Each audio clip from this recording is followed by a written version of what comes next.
What's up, fun ahead friends and family? I hope you are all doing exceptionally well today. In today's video, we are going to be finishing up the sled. This intro is being filmed after some of the things that we're going to be doing in this video. We've got a lot of things to come for this sled. In fact, I've got quite a few things that have yet to be done on it. It kind of looks back together right now, but it's not. Don't look at it. Don't look. Stop. Don't. So we're going to pick up right where we left off in the last video. If you missed that, go back and watch it. But if you did watch it, well, you're in the right spot. So let's finish this thing up today and get it completely ready for riding season. Stay tuned. All right, very brief refresher and a little brain jog. You know, it's early in the morning or whatever time of day it is. But what we did was sliders, all of the bogey wheel bearings, a lot of the bushings and the suspension, jack shaft bearings on both jack shafts. I think they're both called jack shafts. I'm still not even sure.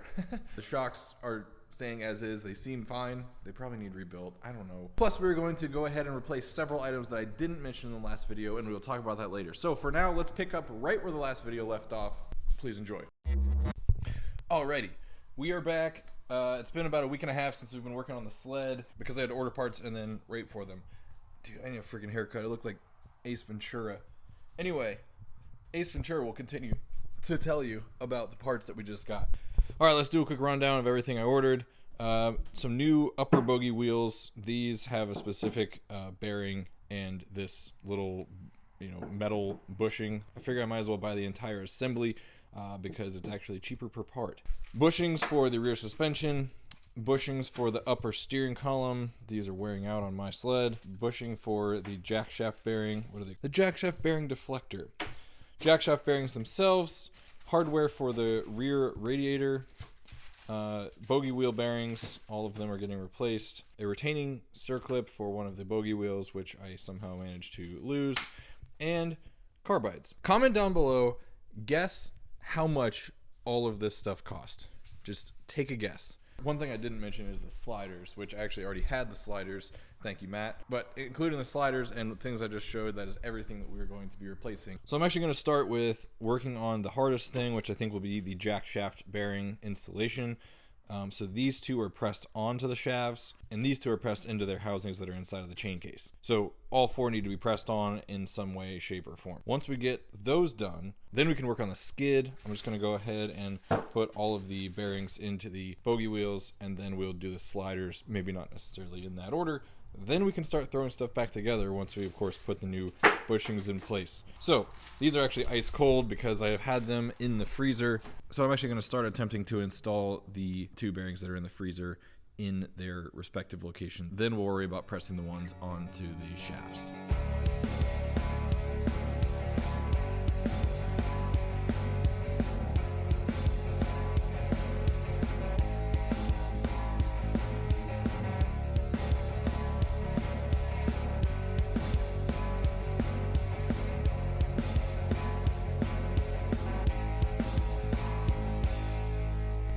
Okay, well, as you saw, we got the jack shaft bearings pressed into the sled in the other room, and then the ones pressed onto the respective shafts. These are good to go and ready to be installed. Now we're going to go over here and shift our attention on the skid. Okay, well, here's our skid. First and foremost, I think what I'm going to do is go ahead and pop off all these bogey wheels, and then we can work on taking these old sliders out and putting the new ones in. So time for skid surgery.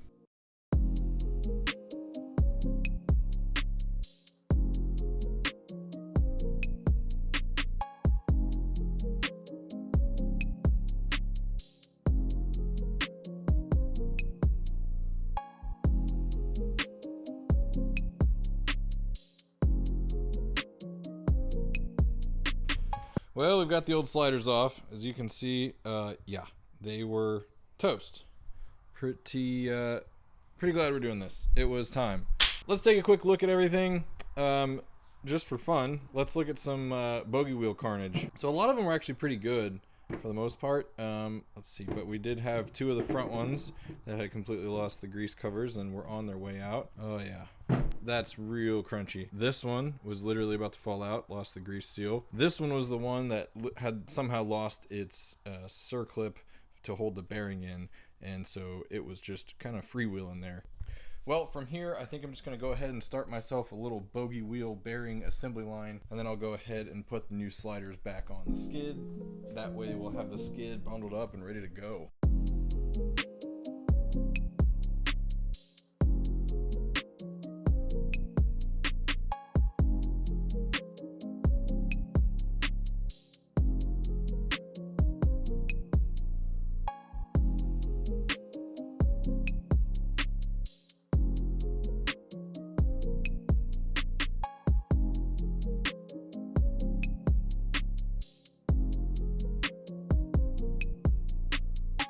All right, well, our skid is most of the way done. As you can see, we have one bogey wheel missing here, and that is this one. Reason being, it doesn't have a circlip on it because when I took it out, it broke.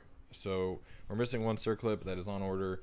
It should be here in a few days. So we're still gonna go ahead and install the skid right now, and then we'll just put that bogey wheel on once that's complete. The other thing I need to do is swap out these bushings. So the bushings that were in these positions at the very front of the skid were by far the worst of the entire sled. Surprisingly, everything else is in pretty good shape. We are replacing a couple of the other ones. I'll point those out in a second. But basically, for the most part, these were the ones that took the majority of the hit. Look at this right here. This should be, let me see if I can hold it up. This should be perfectly cylindrical, and it's got quite a gouge into the one end. Obviously not ideal. The one for the other side looks pretty similar, but not quite as bad. There's actually these bushings on the inside of the bushings, these guys right here, that are supposed to kind of take a lot of that hit, I think, and take a lot of that wear. In the case of this one, however, that bushing is almost non-existent at this point. So obviously this is getting completely replaced. For reference, it should look more like that, and it looks like that. All right, so I just popped this bushing out, and yeah, here's a better look at that. Hopefully you guys can see that, but look how this edge of it right here is basically like razor thin. And again, for reference, it should look like this. Fortunately, this thing did very much do its job though. I mean, when you look at the metal, it is in perfect shape. Obviously, this is meant to be a sacrificial part, meant to take that punch for the metal so that the metal actually doesn't get any wear to it itself. The other two bushings that we're going to swap out, by the way, are the ones for this back structural piece in the suspension. All right, so aside from that, we have the skid all wrapped up back here. That's ready to go.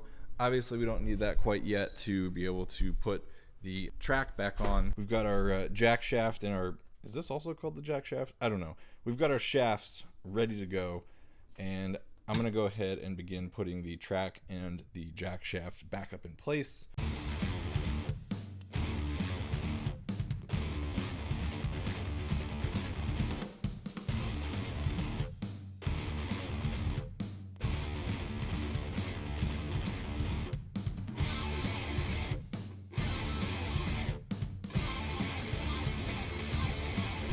Well, partying peeps, we've got a skid back in there minus one bogey wheel, as you can see. So I turned off the time lapse after a little bit there when I was trying to install the very back bogey wheel slash slack adjuster axle, whatever that's actually called, because quite honestly, I'm a noob and I wasn't sure if it would be easier to install that onto the skid first and then try to install the skid, or if it'd be easier to install the skid then install that. I kind of chose to wrestle with that over wrestling with putting the skid in place because, I mean, quite honestly, I put the skid in very easily thanks to that rearmost part of the skid not being there. I could actually like wedge it in and turn it pretty easily. Anyway, I don't know if that was the right or wrong move, but it was very frustrating trying to put all that back in place because if you don't know, basically there's like a bunch of pieces and you have to slide the axle through all of them in order to get them in place and happy. That was very frustrating, so I turned off the time lapse because it was taking me forever. Sometimes dad's gotta have a frustration moment and throw a wrench across the garage, you know? Anyway, we've got that back in. I need some help adjusting the tension on the track, so that is still yet to be done and be fine-tuned. Otherwise, it's back in place. So next up, I'm gonna attach the radiator in place, try to get that as clean as possible. And then I'm going to put this upper jack shaft, assuming that's also called a jack shaft, back in place as well. Then we can actually start putting all the rest of the stuff back together. All right, well, we've got the rear end nice and secured now, as you can see. Nice and super on there. Let's continue on and put the upper jack shaft in. That way we can get the rest of the chain case put together and then pretty much start getting this thing bundled up for real, for real.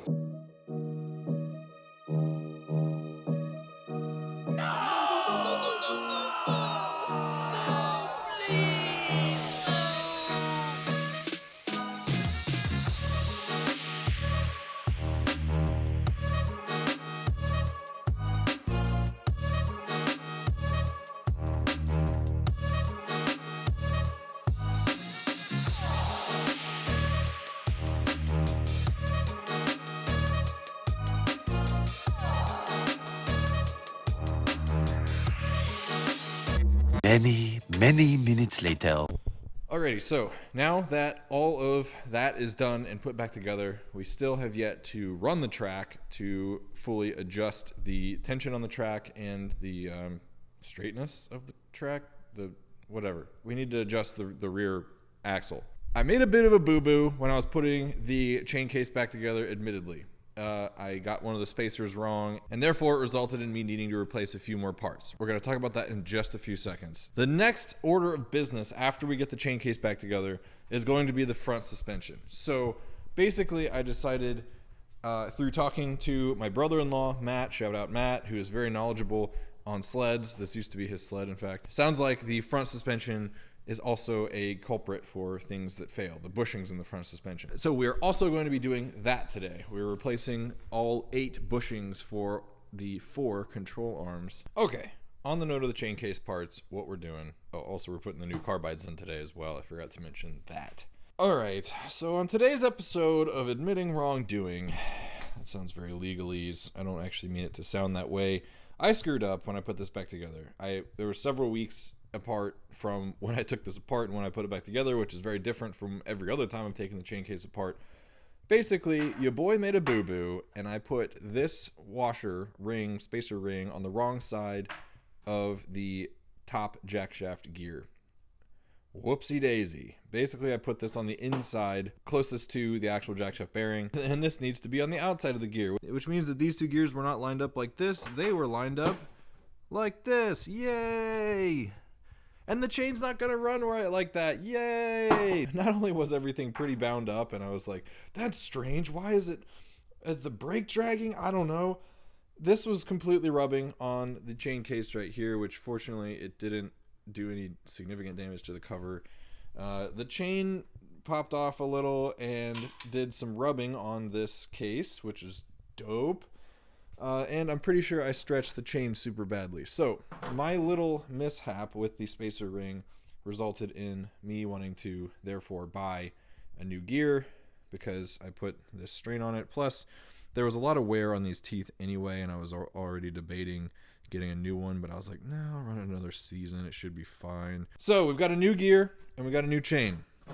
I was waiting on the chain for a super long time, which is why now we're filming a couple weeks apart from the initial footage. But we're going to put together the chain case the correct way today, just to not cause ourselves a couple $100 more. Then we can check track tension and it should be all good. Yep, snowmobiles and Audis. That Venn diagram is like a single circle.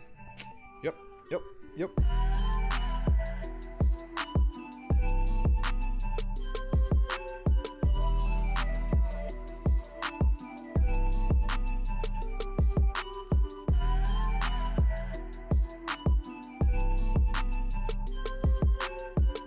We have everything back in. Chain, brand new top sprocket. Bottom sprocket is original, but it was very good. Rotor, caliper, pads, muffler. Obviously, that never left for this particular job. Honestly, I should have taken that off because it's such a pain to get the caliper on and off with the muffler in place. But I decided to try and save some frustration because these springs are very frustrating. And in the end, ended up probably causing more frustration. You know how that goes. It's all good, blood pressure rising.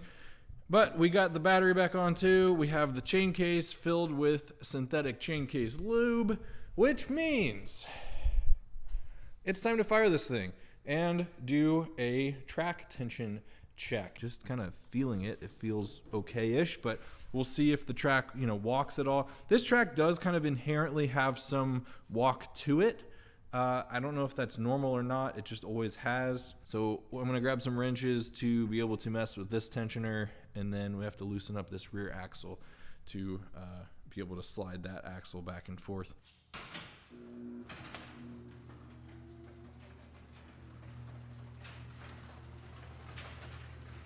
Okay, here we go. First cold start in a while. So let's see how she runs.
I wish you guys could smell how good this smells right now. 2-stroke oil, it is God's gift to the world, I will tell you what. All right, well, as the smoke clears, I'll go ahead and just kind of let you guys know. As you probably saw in, just running that just now, the track honestly stayed pretty true.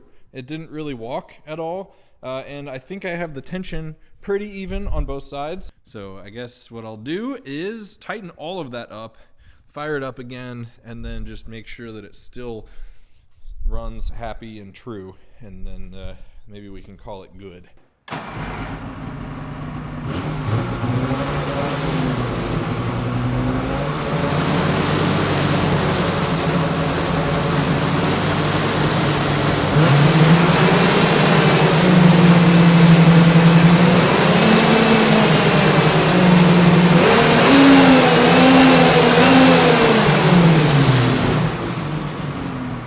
Whatever, the moral of the story is there's probably going to be some fine-tuning left to do from here, but for now, I think that's all right.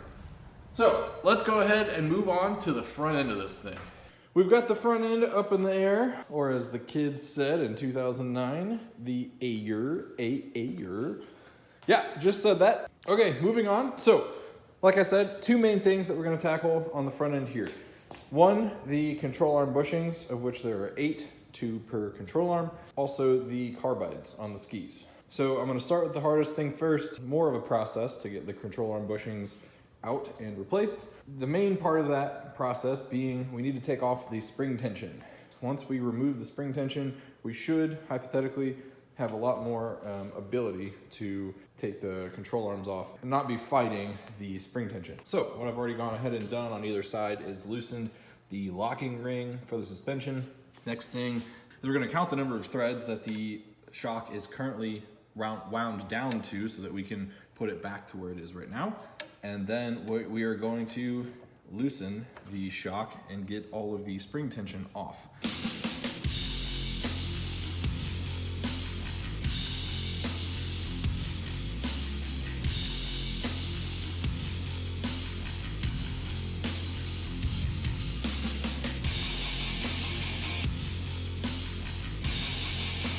I know I talk a lot of crap about Polaris and how they're exactly like Audis to work on, but this right here is a total redemption move for Polaris. Check this out.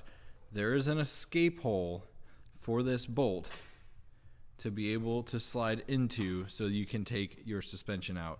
And there's this nice little rubber cover that I just popped off. I was like loosening this bolt. I'm like, how in the heck am I going to get that thing off? And I looked, I'm like, there's no way that rubber cover comes off. And it is strictly for taking this bolt out. Sure enough, that's exactly what that thing is for. So nice job, Polaris. You've redeemed yourself. You're a little bit less of an Audi situation. So obviously we have the left side off, both control arms loosened, skis sitting right there. I'm taking the shock off because there is some play in these upper and lower bushings, and of course I didn't get those. So what I'm going to do is just pop the shock off right now and just kind of see the condition of these to see if they need replaced or if that's just the way they are. So I'm going to use 2 hands really quickly here and pop this off, and then we'll analyze everything together. All right, now let's take a quick look at this shock together, and then we'll take a look at everything else. So honestly, I think these are just designed to have a tiny bit of play in them, so I'm not going to worry about it. This bushing, this metal bushing here, as you can see, is still very cylindrical. Of course, it has some wear marks on it, but I mean, you'll have that. This cylindrical part, again, it's not worn into like, you know, what we saw over here. Nothing like that. This thing looks quite round and cylindrical. And then these rubber bushings are still pliable. They still have their shape. And yeah, I think it's just the nature of the beast that these things have a little bit of play in them. So I'm not going to worry about it. And then this thing's the same story. It has held its shape. Yeah, I mean, you can see it's got a little bit of wobble in there, but again, I think that's just kind of, that's got to be the design when you account for tolerances in all these parts, right? We have 1, 2, 3, 4 parts stacked up on top of each other. In order to get all of these to always fit together, you've got to have some play in the tolerances. So that's just my thinking of what's going on here. I'm going to go ahead and not worry about it. Now let's go look at the other bushings. So these right here are the lowers. These are the uppers. And overall, these aren't terrible, but as you can see, several of these do have kind of like a wear mark in them right here. I can like feel the groove more than I can see it. So basically what we've replaced is just the plastic bushing here, not what's underneath of it. And then when you look at the metal underneath, obviously that's still fully cylindrical and holding its shape. And that's the case on all these too. Real quick, even though the bushings are for the most part okay and there's not a whole lot of carnage, if you want to see some carnage, let's look at the bottom of the ski really quick here at the old carbides. Well, these were completely hosed. So this is the left ski. The left side ski always takes the biggest hit because occasionally when you're going from trail to trail within the town, your left ski is oftentimes riding on pavement while that ski is still able to ride in snow. So this thing, I can just see from here, I mean, that still has some carbide on it, whereas this one is completely gone. Yeah, good thing we're doing carbides because those were toast. On today's episode of Whoops, I just wanted to go ahead and show you up close what the new carbide looks like. You know, it's got some little all thread welded into it, nice bar with the carbide blade, the wear blade. And this is intended basically for when you're riding through towns or on, you know, concrete, whatever. It is the wear bar. And obviously it grips into the snow as well. The one that I just took out of the left ski looked like this. Side profile, check that out. This is supposed to be a solid bar like that one. And yeah, that's like 1/8 of an inch thick. Oh my gosh. Like I can literally probably, yeah, I can bend this with my hand. So this has been today's episode of Whoops. I mean, we could probably get a couple thousand more miles out of this thing, you know, but yeah, no.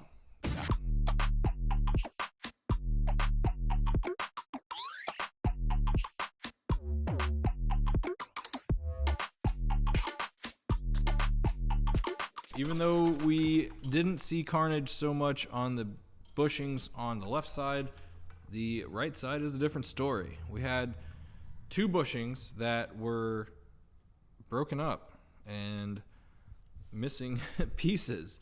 The other side of the lower end was like this. It had either worn off or cracked off a section of it. Per the shock on the right side, it looks like this one is the same story. I'm going to go ahead, like I said, and put those back together. I'm probably going to do the thing that I do and throw some grease on the inside of these just to, there's obviously some rust on the inside of these metal bushings. So I'm probably going to throw some brake caliper grease in there. When I say that, so, I'm sure someone out there is going to be like, dude, you shouldn't grease the bushings because it traps like sand and sediment in there. Here's my feeling about that. I mean, obviously, the Sled's got a little bit of like mud water on it. You do encounter sand and you do encounter mud, but for the most part, you're in snow. Putting caliper grease inside of a bushing, I think, helps it for the most part, because otherwise then you just have consistent dry metal on metal contact. Obviously a different category than an ATV or a dirt bike, just because you don't get all of that grime in your suspension components same way you would a dirt vehicle.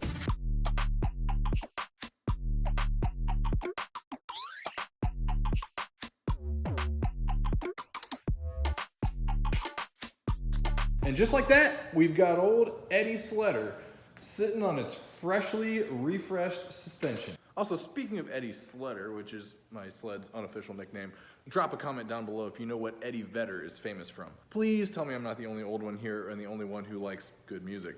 Anyway, I think we're gonna go ahead and call that here.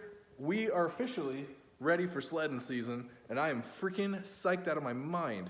The goal of this 2-video series was obviously to have this thing completely ready to go so that at a moment's notice we can run up to the UP and have a nice long weekend riding all around.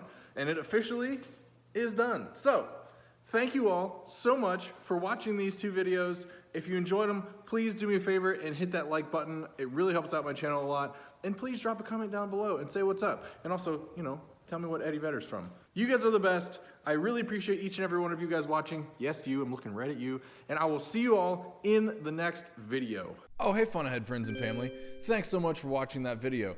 If you want to see even more great Fun Ahead TV content, please click the suggested video right here. I'll see you over there.